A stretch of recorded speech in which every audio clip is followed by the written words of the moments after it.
Israel says the death toll from Hamas's attack on the country has surpassed 1,200. Authorities saying at least 2,700 more people, mostly civilians, have been wounded. Now, 5 days after Hamas targeted the southern Israeli towns, the soldiers are still discovering bodies. Now, the Israeli government vowing punishment, while the Palestinian militant group, that's Hamas, has threatened to execute an Israeli or Israeli hostages for every airstrike. Let's just take a listen quickly. Death toll in Israel has risen to 1,200 dead Israelis. 1,200 dead Israelis. Most of them were civilians, and there's also more than 2,700 wounded Israelis. That death toll has unfortunately, sadly, risen over the last few hours. Why does that happen? Not because there's ongoing fighting in Israel and more Israelis are killed by the hundreds, thankfully no, but because as the time goes by, we find and expose additional bodies of Israeli civilians inside communities. All right, let's get into this conversation now. The United Nations Secretary-General António Guterres also raising concerns about calls by Israel to block the movement of essential goods to those caught in the middle of this war. More than 120,000 people in Gaza have been displaced since the war broke out over the weekend. Dr. Imtiaz Sooliman is with the Gift of the Givers. This is the humanitarian organization that we have all come to appreciate, not just us here in South Africa, but the world. Dr. Sooliman, good morning to you.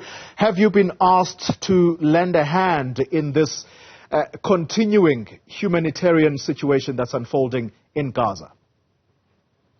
Good morning. We have no choice, Xoli. We have officers inside Palestine. We have our staff there. We have their families there. They're under attack. And, we've been involved in Palestine since 2002.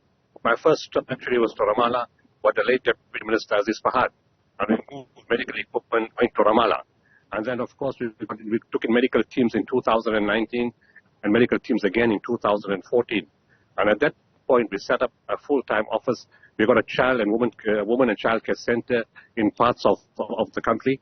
And over a period of time, we've got many projects: 4-patient scheme, kidney transplants, rebuilding homes, food parcels, desalination plants, supporting clinics, supporting hospitals, medical equipment.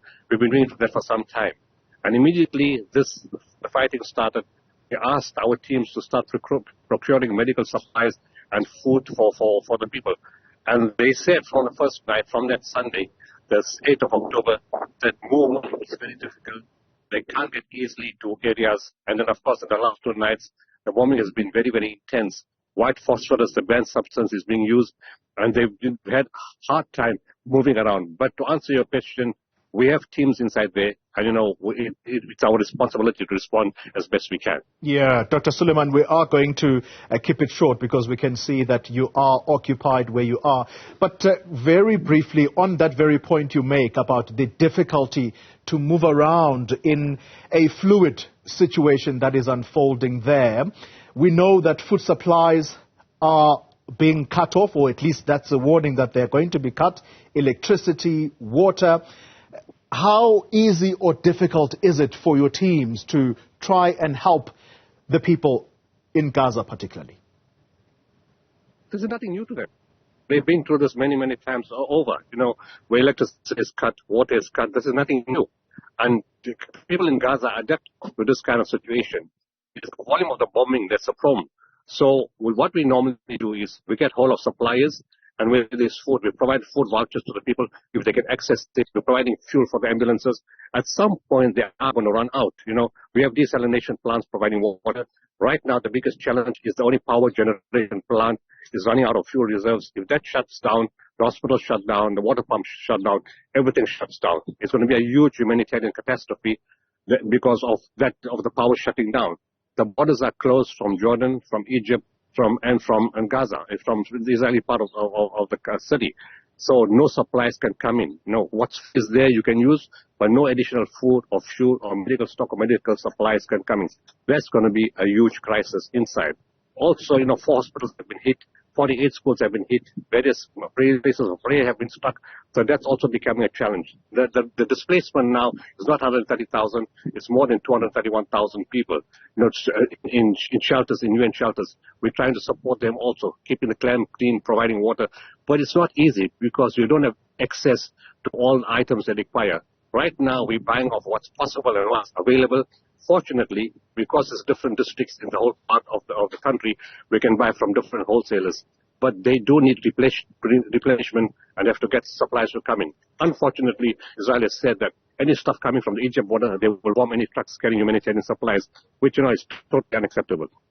Dr. Imtiaz Sooliman, thank you very much. The founder of humanitarian organization Gift of the Givers. Thank you very much for your time. And you've heard him there say that they have offices in Palestine and in particular the affected areas. But the trouble now is about the movement of those essential goods, those essential supplies that need to be given to the people who are in need at this time. All right.